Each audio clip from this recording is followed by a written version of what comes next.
They said, Sal, we're giving away $300,000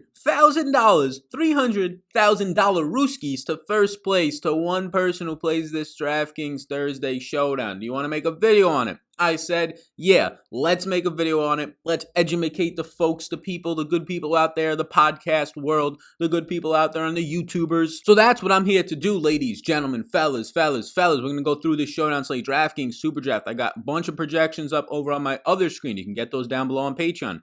Rankings, all that type of stuff will be up. We are going to be live on Thursday night. 5:30 to 6:30 is probably the optimal time. I'll set the live stream up beforehand so you can go ahead onto the channel and see when it's definitely going to be, and then you'll get your notification if you hit the subscribe, the like, all that stuff, the notification bell, and we can go live. I'll talk about my exposures, all that type of stuff that we usually do, but this is going to be the initial breakdown before I get any of my lineups all created, and then that'll be kind of the final closing thoughts, cover any injury news that might come out, take all the questions on that live stream that have been so fun. Over 1,000 people tuning into all of them. If you're on the podcast version, no idea what I'm talking about, get over to YouTube, hit the subscribe button. We go live before every Monday night, Thursday night show. We go live at noon on Thursdays for Stardom Cinema, and we go live before the big old slate on Sunday. And what I'm here to do right now is talk about 25 players, and obviously we're not going to talk too much detail on a lot of them, but we'll talk about 25 players right now because we've done the research, we've got an idea of what happened in week one, we got an idea of the usage of these players, and we're going to go from there. So let's start this bad boy up, and before we do, I just want to ask you, like button one time. We're getting really close to 30,000 subscribers over here, and that's all because of all of you. If you listen on the podcast and you can't hit the like button or the subscribe on YouTube, which I appreciate if you could, but if you can't on the podcast version, hit the subscribe button over there. And if you leave a review on the Apple Store, the Sal Vetri Show, anybody can go and do this if you're watching on YouTube, you will get entered into a contest where I pick one person each week for a $50 giveaway. The show is going to be sponsored by SuperDraft. You'll see on the screen that I have S-Draft, a column for S-Draft. That is the multipliers. There's no salary cap over on SuperDraft. It's a fantasy game format. You pretty much just use a multiplier. So, for instance, Joe Mixon, a 1.3 multiplier means he gets 30% more points. You multiply his points by 1.3, whereas John Ross gets 2.1 more points. So you're going to be multiplying his points by an extra 110%. So that's a huge bonus. You multiply his points by 2.1. That's when you have projections. You can get an idea. These contests don't fill. A ton of people are winning on SuperDraft. Go ahead and get into SuperDraft. Promo code SAL gets you set up with a 50% deposit match up to $1,000 Rooskies. You can check it out. All linked down below. And with that said, let's get into this bad boy, and we'll kind of just start it from where I want to start, right? Some of my interests early on. Again, if you're watching this video when it comes out probably on Wednesday morning, do not be taking these as my final thoughts. People come back in and say, you had no Darius Slayton. How didn't you have Darius Slayton? Well, Golden Tate was ruled out. If you're on the live stream, I got 75% Darius Slayton in that game. So I had a lot. So these are going to be the initial thoughts, and then some things will change based on news and obviously based on the fact that I have not built a single lineup yet. I've just done the projections and all the initial research that I so kindly am here to share with you today, all for the exchange of a like and a subscribe. Thank you. So starting off with Joe Mixon today.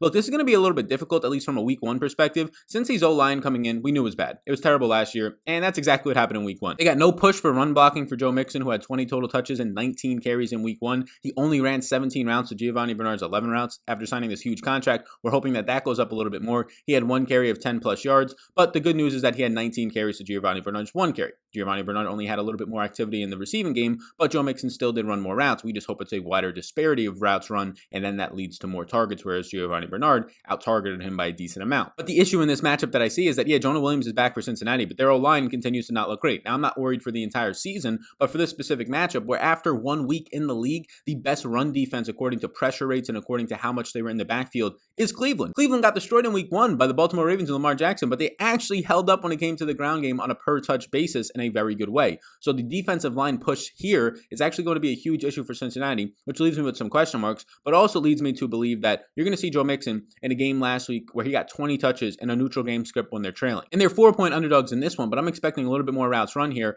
$8,600. I'm going to have interest to start with, but I'm not overwhelmingly interested in Joe Mixon because I think both starting running backs in this game are very much live, and I think I might even lean to the other starting running back who we'll get to in a second. The next man that I want to talk about is John Ross. John Ross is too cheap on the slate at $5,200. At a 2.1x multiplier in SuperDraft, that looks very good. He had a team leading 84% of the snaps amongst all wide receivers, and he ran 37 routes. Those 37 routes resulted in 5 targets. Now, he had a bad connection. He was on the outside. He was running a lot of routes downfield. He saw 5 targets. He only had a 40% catch rate, catching 2 of them for 17 yards from Joe Burrow. It does look like John Ross this week is probably going to get some sort of treatment that's not going to be that great. Maybe Denzel Ward. Now, I don't expect it to be a shadow matchup. John Ross in week one played 47% of his snaps out of the slot, believe believe it or not. That's actually very good to see because maybe he can get away from a guy like Denzel Ward on the outside, and then he goes into the slot against Mackenzie Alexander, who's the former Minnesota Viking, who's actually pretty decent. So John Ross was all over the field, 47% of his snaps out of the slot. He was 26% on the left side, 26% on the right side. So he's all over the place. I don't think he's going to be shadowed. I think probably when he goes to the outside, though, they'll be putting Denzel Ward on him, who usually sticks with some of the speedsters. I like John Ross. It's mainly a price play. Like John Ross should probably be somewhere around $6,500 in a showdown slate like this, and he's only $5,200. Next up, OBJ. And OBJ's week one was pretty much like his season last year, except this year he wasn't hurt like he was last year with a sports hernia, but he got 10 targets and he did absolutely nothing with them. But he did draw a couple pass interferences. So the box score is going to make it look a lot worse for OBJ. He actually was playing well. Baker was missing him, right? On the 7 times that he was not actually on the receiving end of those targets, he ends up missing him, and 3 of those times he drew pass interference or penalties. So he ended up actually playing a lot better than it seems, and the box score will give him credit for. He ran 33 routes when he saw those 10 targets, only 3 receptions, 15.2% of his snaps are out of the slot. He saw 1 deep target, but he had a pretty gross 7.3 yards per reception. So when he was actually getting these passes completed, they weren't that far downfield, which is a concern for the offensive line yet again for Cleveland and just Baker in general. And in that game, Baker actually had some protection, so that's what makes it a little bit even more worrisome. I think you'll probably see a mixture of probably William Jackson on him and Darius Phillips, as I assume Odell will for the most part be on the outside, as you saw 15% of his snaps in the slot, but he was on the right side of the field 61% of the time, whereas William Jackson in week 1 was on the right side of the field for Cincinnati on defense 82% of the time. So a William Jackson versus Odell matchup, I think it's fine for Odell. William Jackson is probably the best cornerback on this team. Mackenzie Alexander in the slot is very good, but I think Jackson overall is the best cornerback, and I assume they're going to be putting him on Odell. The matchup seems okay. I think it's a tough matchup, but I think it's going to be fine for Odell's skill set. $8,200, I do like it. Now, the other receiver on Cleveland is $8,000 Jarvis Landry. I don't really know how much I want to stack both of these guys. I'm probably picking one where I can. Right now, I lean to get to Odell. I think Jarvis Landry after week 1 pretty much showed us that he'll stay on the field like he did in the last game all the time. He ran 33 routes like Odell. He saw 1 deep target. He ended up actually, like last year, very similar. He saw less targets than Odell, 6 targets in this game, but he actually was a lot more efficient on them, catching 5 of them, 61 yards. He played 61% of the time, 60.6 to be exact, out of the slot. I think that he's going to see Mackenzie Alexander, the former Minnesota Viking. I think that that's a fine matchup for Jarvis Landry. Alexander is a good slot cornerback, but 60% of the time, he's going to go up against him. Then he'll move to the outside where he probably sees some Darius Phillips, which is also a fine matchup. Cincinnati's secondary was the biggest improved piece of their defense in week 1, so don't take them as the guys from last year. Last year's secondary was down like 6 or 7 bodies. Now they're actually healthy with William Jackson, Mackenzie Alexander, the new acquisition there, Darius Phillips to an extent. So yeah, I think their secondary is actually going to be much improved this year. It was like a top 10 secondary after week 1. I think like top 5 actually, right around top 5. Whereas last year was easily one of the worst in the league due to a lot of injuries. So through 4 names, Joe Mixon, John Ross, Odell, and Jarvis Landry, I probably have the most interest right now in Odell at his price point of $8,200, but I do think that all these guys are definitely in play. They're yeses for me. Next up, we're going to go to Joey Burrow. Joey Burrow, who was just pressured left and right in week 1. 38.6% of his dropbacks resulted in pressure. That's no good. That's no bueno. He only had a 67.6% adjusted completion percentage and a 5.4 yards per attempt. The average yards per attempt in the league is around 7, so that's not good at all. But the thing that really saved his week and caught a lot of people's attention was the fact that, 1, he led a game-winning drive, or at least a game-tying drive that would have been game-tying, but and ended up missing up an easy field goal, which is not too good. And then he ran on the ground for 8 carries, 46 yards, and 1 being a highlight reel run that resulted in a touchdown. So 8 for 46 and a touchdown on the ground. Yeah, when you're getting over 10 fantasy points on the ground, that's going to help you out. I'm a little bit concerned for Joe Burrow. I might move him from a yes to a maybe as I talk about this. His offensive line was brutal in week 1, and Cleveland was getting a ton of pressure on Baltimore's offensive line that was down Marshall Yanda, who retired and might be a Hall of Famer for the Baltimore Ravens, so you can give them a little bit of slack there. But still, that offensive line in Baltimore is better than the offensive line that you're going to see in Cincinnati, and Cleveland was getting to them and abusing them left and right. And now Cleveland's favorites in this game, so if they get up, they can even dial up the pressure even more. So that's my concerns for Joe Burrow. The saving grace is that he does have the mobility and he has a ton of weapons still, and I think his attack against the secondary of Cleveland, yes, it's a pretty decent secondary with Denzel Ward out there, but outside of that, I'm not too scared of guys like Devere Thomas and Terrence Mitchell at all. So I think that your biggest threat is going to be Denzel Ward if he could take somebody out of this game. Maybe it'll be John Ross. I don't really know. It's yet to be seen. Maybe it'll be AJ Green for parts of the game. But outside of that, you're going to have the underneath passes to Tyler Boyd, to your running backs, to probably John Ross if he's going to go into the slot as much as he did last week. I'll leave him as a yes only because when it comes to projections, again, you can get them down below on Patreon. Patreon.com/Sal_Vetri_, just my name. It's all linked up down below. Projections, rankings, not only for the Showdown slate, both Showdown slates of the week, Monday and Sunday night. You get a bunch of stuff, projections and rankings for the main slate. A 22-page game-by-game notes went out last week. I assume it's going to be more since there's an extra game on the Sunday slate this week because there's not 2 Monday night games. Targets and touches recaps each week. A bunch of other stuff is going out. A Closing Thoughts podcast. You can get it all down below. So I'm going to leave him as a yes because I have both the quarterbacks projected as like my 2 highest projected plays, they're going to be in play. I think in most lineups, you're probably going to have one of them. I don't think that you have to roster a quarterback on this slate, but they're just much easier to roster since they're barely cracking $10,000. But yes, I do have a lot of concerns about the timing that Joe Burrow will have, especially on a short week for a rookie to analyze all the tape on Monday and Tuesday. It's going to be really difficult once you actually have to turn around that quickly for your first to second week in the NFL, being on a short week. That's a huge advantage for Cleveland, the favorites in this game. Next up, Tyler Boyd. He played 81% of the snaps. He had a team-leading 39 routes won in week 1,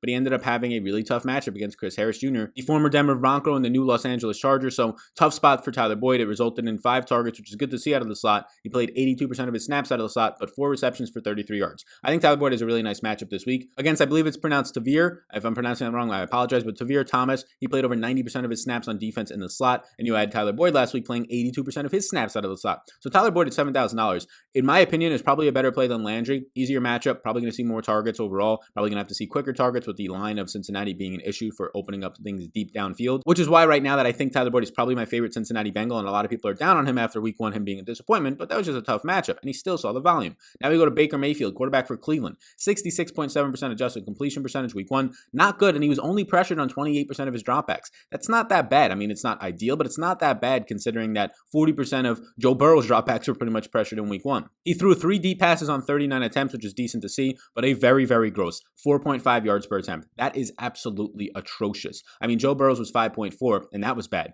4.8 gets even worse at that time, but I'm expecting him to have time to throw in this one. It looks like Cincinnati's defensive line was a little bit improved since last year, at least after week 1. It's hard to really analyze this too much, but I do think you're going to see a positive pass blocking advantage according to Pro Football Focus of almost 20% for a guy in Baker Mayfield this year. You have less of a mobility upside, in my opinion, compared to Joe Burrow, but he's also cheaper. I think I prefer right now Baker, if you told me to pick one quarterback, to Joe Burrow, but it's all going to come down to my rules and the settings that I set up to see what the optimizer will give me. My final yes as of right now is Nick Chubb, $7,600. I think you're going to get the better offensive line advantage here. He's also a favorite for Nick Chubb. A lot of people are jumping up and down. Sal, should I trade Nick Chubb? I mean, you're overreacting. The people that are trading for him for you in your league are absolutely dominating you in that trade every day of the week. Like, let's be honest here. Kareem Hunt ends up seeing like 5 receptions on 13 routes from. That's just way too efficient. Like, I don't think he's going to get that again. They were trailing, and then Kareem Hunt also out carries Nick Chubb, 13 carries for 72 yards on the ground, sees 2 evaded tackles. Nick Chubb only gets 10 carries, but he's very, very good on those carries. 10 carries for 60 yards. He also has 3 evaded tackles. I really just think it was a game flow. I think the fact that they got absolutely destroyed early led to more Kareem Hunt on the field for passing down situations, and that just led to Kareem Hunt carrying the ball more. I don't think there's anything too crazy to this. I think more times than not, Nick Chubb is going to lead in the overall touches in this team, at least definitely in the backfield. I think week 1 is going to get people up in arms,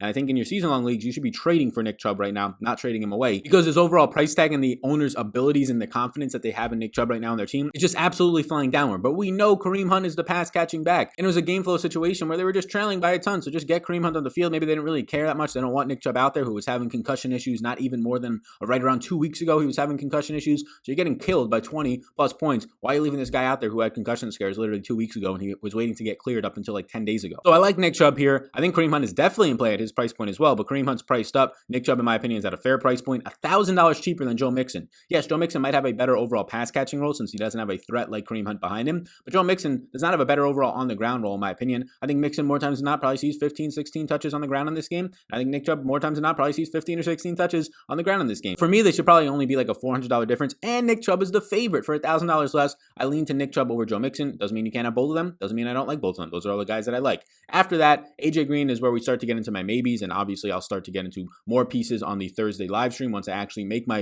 150 lineups and we have my exposures and understand my rules and things like that. But AJ Green, it's just a price point for why right now I'm not going to get up in arms about him. I do think AJ Green has actually a very good matchup this week against this secondary that was actually fine in week 1 for Cleveland. He's probably going to see some Denzel Ward, but I think he's going to actually see a lot of Terrence Mitchell as well. AJ Green played most of his snaps on the right side of the field last week, whereas Terrence Mitchell was on the right side of the field 90% of the time. He was pretty much stationed there. He would not move. If that's the case, again, you're probably going to get to avoid Denzel Ward, who Denzel Ward played 90% of his snaps on the left side, unless Ward decides to shadow Green, which I don't expect. Green played 66% of the snaps. He looked like the best receiver out there. He was the most targeted. He should have had a touchdown pass as well. Joe Burrow just completely overthrew him. He was open in the end zone with no one around him. 9 targets, 5 receptions. Again, one of those should have been a touchdown. He had 3 deep targets. Again, that was the one. One of those would have been a touchdown. If that's the case, AJ Green might be more expensive on this case. People would own him in higher rates. So I think there is at least some merit to getting him that lower ownership than he'll ever come in because that touchdown was not completed. But he looked the best. He had a 1.7 yards per route run, which is not elite, but it was the best of all these Cincinnati players. $9,000. We'll see how much I get of him. It's just a price tag that's making me a little bit weird to start. The kickers, my answer is, as always, kickers are fine, especially in lower total games like this. this one that's not over 50 points or even over 48 points, you should be getting one at most, but it's fine to have none. A lot of times I have none. The Bengals defense at 3,600 is in play. Pressure was not there week 1, but their coverage overall improved. Again, I'm not going to be breaking down these defenses or kickers too much. If I get some, that's fine. If I don't get any, that's fine as well. I don't think they have that high of a ceiling, at least the kickers. And more times than not, the defenses usually don't have a high ceiling unless they're going to be scoring multiple touchdowns. Kareem Hunt at $7,400. Look, I like Kareem Hunt, but it's a little expensive. I understand how many touches he saw week 1, right? He saw the most touches on the team, like 18 touches, 13 carries, 72 yards, 2 evaded tackles. He saw like 6 targets on 13 routes run. That's probably not going to happen again, especially as a favorite in this one. I think it's more so a Nick Chubb game. Nick Chubb's only $200 more expensive than Kareem Hunt. I think everybody's overreacting to week 1. I could be wrong. This could be a 50-50 split, but I do think there's an overreaction to week 1. I know Kareem Hunt just got paid, but a $200 difference between the two of these guys is a little bit too crazy for me. So I'm going to still lean, at least for this week, that the game flow ended up getting Kareem Hunt on the field more, and actually Nick Chubb, if this team is leading or in a neutral game script, we'll see his majority of the touches, and the $200 price difference leads me to get to Nick Chubb much more than Kareem Hunt. Again, week 1 could be real, but if people are all going to think that, I'll try and take advantage of the edge that just says, no, that was just week 1, they were getting blown out. Austin Hooper at tight end. I'm not jumping up and down. At the $6,800 price tag, I know David Njoku, we should call out that injury-wise, David Njoku is now in IR. $6,800, I'm not that excited. He ran 28 routes, which was pretty good. He actually saw 32% slot snaps, which is good, and Njoku is now on the IR, so you would hope and expect that he gets more than 2 targets on 28 routes this week, but at $6,800, I think he's just a fair price point. He doesn't project out that great for me in terms of my projections. Right now, I don't expect to get any overwhelming amounts of a guy in Austin Hooper. If I do, that's fine. But yeah, right now he's not projecting out that well. I have him for 9.7 fantasy points, which actually makes him one of the worst value plays in the slate right now for me. So going down a little bit more kickers, more defenses. Now we start to get into these cheap guys that I can just tell you a little bit about, but I don't know how much viable they're going to be. Kadero Hodge actually ran as the wide receiver 3. So this is important. He's only $400. He ran 21 routes. He saw 3 targets. He ran 28.6 of his routes out of the slot, 55% overall snap count. That's actually decent to see. Like if I filter this by value, I have him projected for 2.5 fantasy points, which obviously 2.5 fantasy points, even if he gets that or even gets 3, he's probably not winning you a slate or in a winning lineup. But it's at least worth mentioning that these guys that are down here, there's viable guys in like the $200 and $400 range. He ran a lot of routes. He ran literally over 20 routes on a lot out of the slot. He was operating as the wide receiver 3 in 3 wide receiver sets for this team. So keep an eye on Hodge. Again, I don't think that he's probably going to be something that you need to play, but it's at least worth mentioning that he got some usage. And the other player who got some usage and is about to get even more usage is Harrison Bryant, their rookie tight end. David Njoku is now on IR. Harrison Bryant came in. He played 80% of his snaps out of the slot. He ran 15 routes out of the slot. And again, this was with David Njoku playing for the far majority of the game. So 80th percentile dominator rating according to player profile in college. If I filter this by value, right now I have Harrison Bryant projected for 4.2 fantasy points at a price point of $200. He's by far my number 1 value play in the slate, but take it easy here. If Harrison Bryant goes out and scores 4.5 to 5 fantasy points, that's good from a projection standpoint, but if a bunch of other players are scoring a lot of points, it makes it really difficult to actually get him into your lineups and making it matter. It comes down to more overall points rather than value. But I will say that I haven't seen a $200 player in a while that has the same upside as Harrison Bryant. If you're going to be running 20 to 25 routes at $200 and high upside routes as a tight end out of the slot and a red zone target, that's really good. But I don't want to get carried away here and have you guys jumping up and down about it. But I do think since he's all the way down here and a lot of people don't know too much about this kid, he's a rookie. They probably don't even know he played last week. You probably didn't even know this before you watched this, majority of you. I do think that he's actually going to be under-owned for the price tag of $200. Just know that he might literally only see 1 or 2 targets. But last week he was involved, and he's going to be even more involved now that David Njoku is actually on the IR. He saw 2 targets last week on 15 routes. I think he's probably going to see 20 routes run plus this week, majority of them out of the slot. You're probably going to get another 2 to 4 targets with upside to those targets. So this is like a legitimate $200 play that I haven't seen in a while. Outside of that, CJ was almost $5,000. I don't have much interest. Like he's $5,000. I think it's a fair price point. He grades out as a very meh play for me, like one of my worst overall value plays for my projection on him. Look, he can fall his way into a touchdown and then he can be viable, but I think that's what you're going to need. He had a very sneaky 31 routes run, 72% of the snaps. He did have a good week 1, 5 targets, but this is like a ceiling performance for CJ Uzomah unless he finds the end zone. 5 targets, 4 catches, 45 yards. Like those 8 fantasy points at $5,000 aren't going to do it for you because you're going to have kickers for $2,000 less scoring 8 fantasy points. But the upside to Uzomah compared to kickers is the fact that he can score a touchdown. But if you're going to tell me that Uzomah is going to have a similar role, right? If you have Harrison Bryant running 25 routes to Uzomah's 30 routes, I think I might just end up taking Harrison Bryant for a $4,800 price discount and hope that he just sees a couple more targets, and there you go. They're going to have a similar role in my opinion. Outside of that, no interest in anybody else. Yes, T. Higgins played 22% of the snaps, and Auden Tate played 22% of the snaps. Giovanni Bernard did see 5 targets on 11 routes run. I don't expect that much efficiency yet again from them. Mike Thomas on Cincinnati, who's actually going to play this week as New Orleans Michael Thomas got injured. He ran 10 routes in week 1. He saw 3 targets and 2 receptions on 22% of the snaps, a 20% slot usage. This is another $200 player, but again, he was kind of really efficient. Like if you're going to run 10 routes and see 3 targets, that's pretty rare. But Mike Thomas was on the field 22% of the time. He caught 1 pass for 12 yards. If I'm playing a $200 player, it's Harrison Bryant. It's not Mike Thomas. But again, this is one of the slates where we actually have $200 players being involved. So I think DraftKings just missed the pricing up on this one. Like these guys should all be at least $1,000 to $2,000. Harrison Bryant should probably be like $3,500 this week, maybe even more. Yeah, for the first time maybe ever, I'm actually interested in a $200 player. But again, I know I'm talking about him a lot because relative to most $200 players, he's really good. But let's just ease the expectations because he can come out and just score 4 fantasy points and it doesn't matter. But there's a real chance that this guy can score double-digit fantasy points if he finds the end zone. So thank you for tuning into this one. This was an action-packed, information-packed, educate yourself to try and win the Dollarooskies Showdown slate. I appreciate you all tuning in. If you got any type of information that you enjoyed from this, and I think you did, but if you did, please do take a second of your time on YouTube, hit the like button, hit the big old subscribe button that's popping up, bottom right-hand corner. It really helps this channel grow. And be sure to hit the notification bell so you can be notified of when I'm about to go live and go live on Thursday night before this game starts. I talk about the percentage of ownership I have towards specific players. If you're listening on the podcast, chance to win $50. You don't even have to put any money up for this. It's not even a bet. You just have a chance at a giveaway of $50 if you leave a review on the podcast show, which allows more people to see this. The Vetri show on the iTunes store. You can leave a review. It's linked down below in the description for the link to get over there to leave one. Also hit the follow and subscribe on podcast. It literally takes 2 seconds to hit follow or subscribe on the platform you're listening to, and then it takes maybe 30 seconds to leave a review, 5 stars, and just saying something nice about the show. So I appreciate that in advance. Thank you so much for tuning in. SuperDraft is a proud sponsor of the show. Go over there, get their multiplier format. I'll give you a little bit of a taste for what my SuperDraft projections are saying right now for these players to try and give you the nudge to get over there if you watch the entire video. My number 1 SuperDraft play in the slate, Odell Beckham Jr. He has a 1.5x multiplier. He grades out for about 24 fantasy points for me over on SuperDraft. So my number 1 play over there, Odell Beckham Jr. Go ahead, sign up for SuperDraft, promo code SAL, 50% deposit match up to $1,000 Rooskies, and start your lineup off with Odell Beckham Jr. And you're on your way to the big Dollarooskies. We brought the big energy. I hope you had a great day. If you want the rest of the projections ranks, linked down below on Patreon. There's all the plugs. You all rock. I'll see you in the next one. We have a betting video coming out this week. Final thoughts video. Live streams, 2 of them on Thursday for a Stardom Cinema and the Thursday night. And then Sunday morning, we go live for the big stream. The big one. The big energy comes. The big crowd comes. And we knock out every game of the 13 games answering all your questions. I'll see you there, gang. Have a great rest of your day. Peace out.